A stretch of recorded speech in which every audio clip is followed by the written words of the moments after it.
amores y de contradicciones,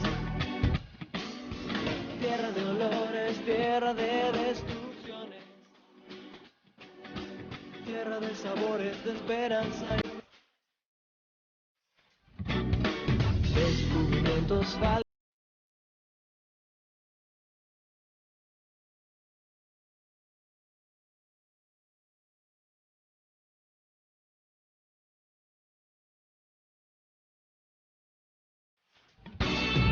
Tierra de amores y de contradicciones,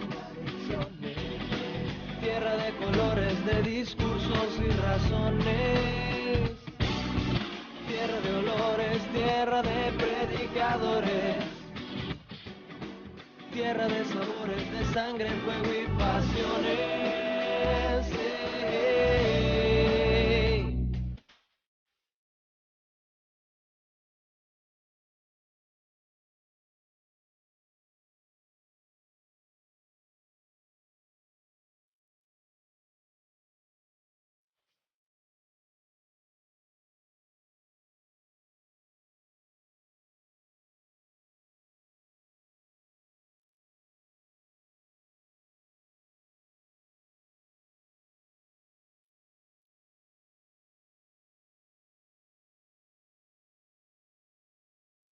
Hoy, en este auditorio del Banco Central de Bolivia, honramos la memoria de todas las víctimas mortales durante este funesto periodo, y aunque los culpables nunca lo hicieron, a nombre del Estado Plurinacional de Bolivia, les pedimos perdón y acompañamos el dolor de sus familias.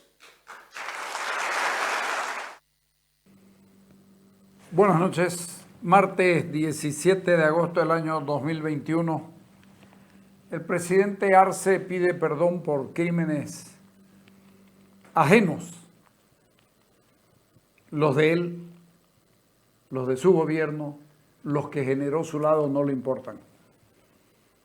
El presidente tiene una conciencia y una empatía selectiva. El otro no importa. Lo importante es su lado, es victimizarse sin mirar que al otro lado también hay gente que le duele, también hay gente que sufrió. Hay que entender que este informe grueso, que he tenido el gusto de leerlo, más allá de algunas cosas que se las voy a expresar, tiene el valor de decir que hay graves violaciones en los dos lados, violaciones de derechos humanos en los dos lados. Y si no hay una conformidad general, es porque el informe es medianamente bueno, aunque tiene unas omisiones que son terriblemente graves y que marcan una cosa que no debió pasar y pasó aquí. Antes, durante y después de este gobierno, del anterior y del anterior, ha habido violencia y ha habido muertes. Uno puede, si quieren repasar el libro ¿Qué pasó, presidente? Y vamos a encontrar desde el primer muerto de Santiago Orocondo, del movimiento Sin Techo, el 9 de junio del año 2006. A los meses de llegado de Evo Morales ya estaba matando gente. Y después vienen los muertos de Yungas de Bandiola el 29 de septiembre del 2006 y todos los muertos el 5 y 6 de octubre en el Cerro Pozoconi.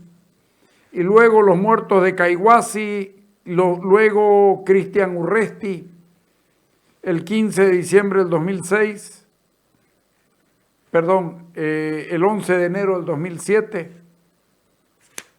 y luego en Tarija el 17 de abril, en Villamonte Germán Ruiz, y en Cochabamba el 28 de septiembre, en el municipio de Vacas, también mataron gente, y en Sucre están los muertos de la Calancha, y en Cochabamba el 25 de marzo del 2008. ¡Ey! Podemos seguir. No sé si nos hace bien o nos hace mal. Pero y si nos vamos a antes, los muertos de octubre negro y los de febrero negro. Y ¿sabes qué? Cuando tenés mirada selectiva, como la tiene el presidente Arce, es que tenés una rarísima concepción de los derechos humanos. Si crees que solo tus muertos valen y los de otros, y que los muertos de otros no valen, y en todo caso que se merecían sus muertes, estás loco. Estás loco. Estás enfermo.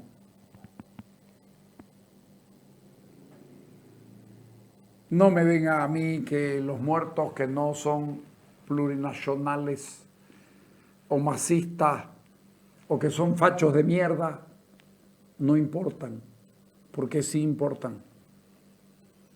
Yo no voy a hacer hincapié en ninguno de los muertos en particular. Me parece, por lo visto, que el trabajo está bien y que muestra una realidad que debe acabarse. Los conflictos políticos en Bolivia se alimentaron siempre de sangre y de muertos y se terminan con tierra encima o con ladrillos al frente. Siempre ha sido así. Vivimos en un país donde la violencia política se la busca hasta que hay el primer muerto. Una vez hay el primer muerto, te disparas para donde te dé la gana.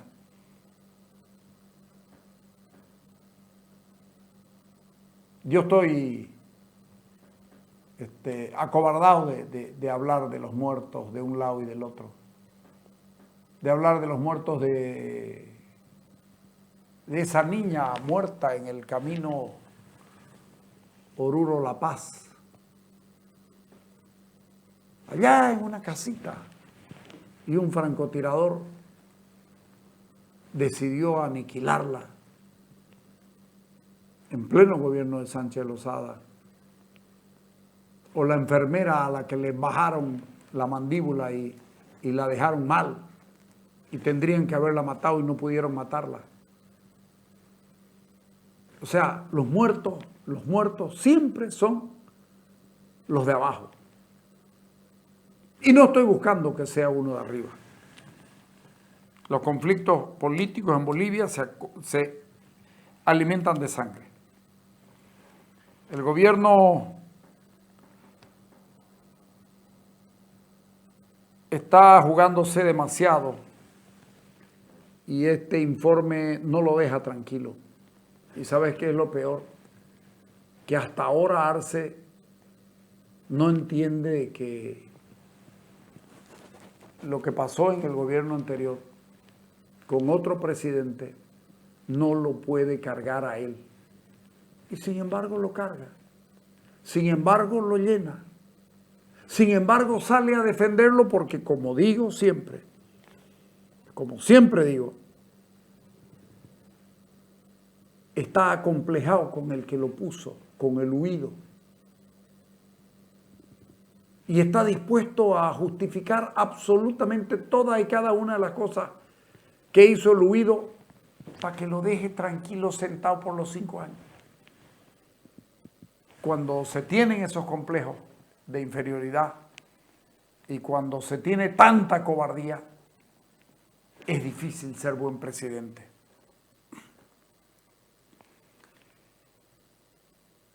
Porque Evo Morales no comenzó a matar y acordémonos, no comenzó a matar desde Santiago Orocondo. Evo Morales comenzó a matar cuando los esposos Andrade o cuando los policías eran casados con cazabobos, o sea, minas antipersonales que ponían en los caminos. Y además él se vanagloriaba de hacerlo y de decirlo y contar cómo se hacían las cosas. O sea, no es nuevo. Evo Morales regó su camino político con sangre. Y Arce lo respalda porque le tiene miedo. Es tanto su complejo que va a cargar con muertos que no debieran ser asumidos por él, pero el complejo te lleva a eso. El GIEI, haya falta de independencia del Poder Judicial en la administración. ¿Y saben qué? El Tribunal Constitucional, la Fiscalía y el sistema judicial en sí son la expresión más clara de lo que está diciendo el GIEI. La Anchipa comenzó a perseguir contrarios al gobierno en época de Evo Morales, se pasó a la otra alforja con Yanine Áñez y ahora se volvió a pasar a la otra alforja con Luis Arce. Él es el instrumento de la venganza política o del abuso político. Con Evo, con Yanine, con el que sea. Un hombre sometido que debiera darle vergüenza a este país y sin embargo está ahí, tranquilo. ¿Por qué? Porque sirve. No sirve a la justicia, le sirve al objetivo del que lo maneja. Desde arriba, como una marioneta. Lamentablemente para nosotros, sin personalidad. La Anchipa es cómplice de 3 gobiernos.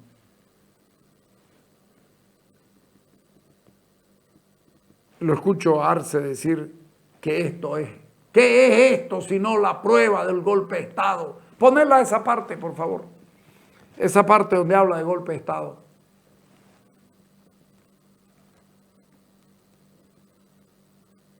Dale. ¿Qué pasó después de esta autoproclamación contraria a la Constitución política del Estado, las leyes y los reglamentos legislativos? Fue la restitución de la República colonial racista y discriminadora.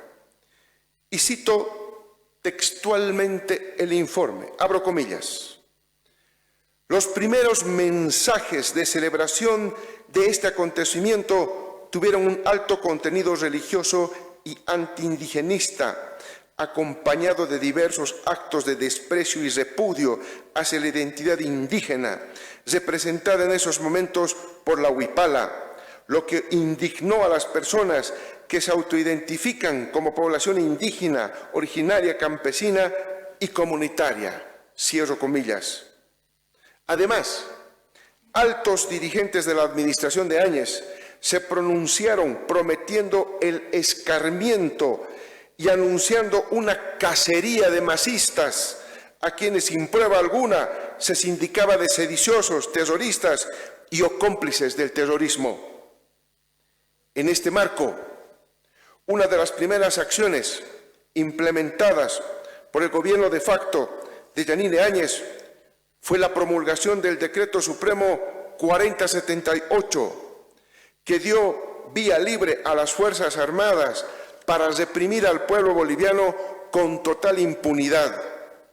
Claramente había una decisión de matar, y cito el informe de manera textual, abro comillas, desde su publicación, organismos internacionales y organizaciones de la sociedad civil manifestaron su preocupación por el contenido del decreto. Al respecto, la CIDH manifestó: el decreto pretende eximir de responsabilidad penal al personal de las Fuerzas Armadas que participa de los operativos para el restablecimiento y estabilidad del orden interno, desconociendo los estándares internacionales de derechos humanos y estimulando la represión violenta. Los alcances de este tipo de decretos contravienen la obligación de los estados de investigar, procesar, juzgar y sancionar las violaciones de derechos humanos. Cierro comillas. Producto de todas las acciones violentas, violatorias más bien, de los derechos humanos en este periodo, 38 hermanos bolivianos, probablemente en el mejor momento de sus vidas, recibieron disparos y fueron masacrados. Otros centenares de personas sufrieron lesiones de consideración, tanto físicas como psicológicas. El 28 de noviembre de 2019, debido a la presión nacional e internacional, se abroga el decreto supremo. Pero ya para ese entonces las masacres de Sacaba y Sencata, los dos hechos de represión violenta, sangrienta, con mayor número de fallecidos como resultado de un operativo conjunto entre Fuerzas Armadas y Policía Boliviana, ya se habían consumado el 15 y el 19 de noviembre respectivamente. Ahí está. A ver, yo quiero decirle al presidente Arce que si Matarolo hubiera hecho un informe como esto, exactamente lo mismo dijera con relación al Porvenir y a lo que pasó allá en Pando y luego en el Hotel Las Américas, presidente. Usted tiene, yo sé que usted es de memoria corta, selectiva, pero simplemente para que usted se acuerde. Y yo me opuse, ojo, me opuse a la ley, al decreto que liberaba a los militares. Y me voy a seguir oponiendo porque ya había visto lo que había pasado y Evo Morales no pudo convencerlos a los militares de que salgan. No pudo convencerlos a los militares que salgan porque les dijo, salgan, y ellos le dijeron el decreto primero. O sea, la intención estaba, solo que no estaba dispuesto a firmar un decreto de esos, porque sabía no que iban a haber muertos, a él que le importaban los muertos. Hartos muertos tiene en su espalda Evo Morales como para preocuparse por 38, dijo usted, por 38 más. Si eran contrarios, si eran enemigos, sí que le importaban. El problema, presidente, es que usted mira las cosas solamente con el ojo que quiere mirar. Pero ya le digo, si Matarolo hubiera hecho lo mismo en el caso Porvenir, si ese informe tuviera la decencia de este, porque este puede tener, y tiene cosas que se las voy a leer, pero si tuviera la decencia de este, no estuviera usted leyendo eso, porque le hubiera dado vergüenza. Porque exactamente lo mismo, solo que con tropas venezolanas y mercenarios venezolanos, el gobierno del que usted era parte, en Pando y luego aquí en Santa Cruz el 2009, hicieron exactamente lo mismo. Muéstreme uno que haya sido procesado por las muertes de civiles de la manera que se hicieron de parte de los militares que se hicieron en Porvenir. Y el asesinato a mansalva del Hotel Las Américas, ¿qué me dice? ¿Qué me dice? Ustedes lo trajeron a Rosa para terminar matándolo. O sea que aquí, ni usted ni ellos se dicen vos. Se tienen que tratar con respeto entre ustedes, aunque son de la misma calaña. Vamos al corte.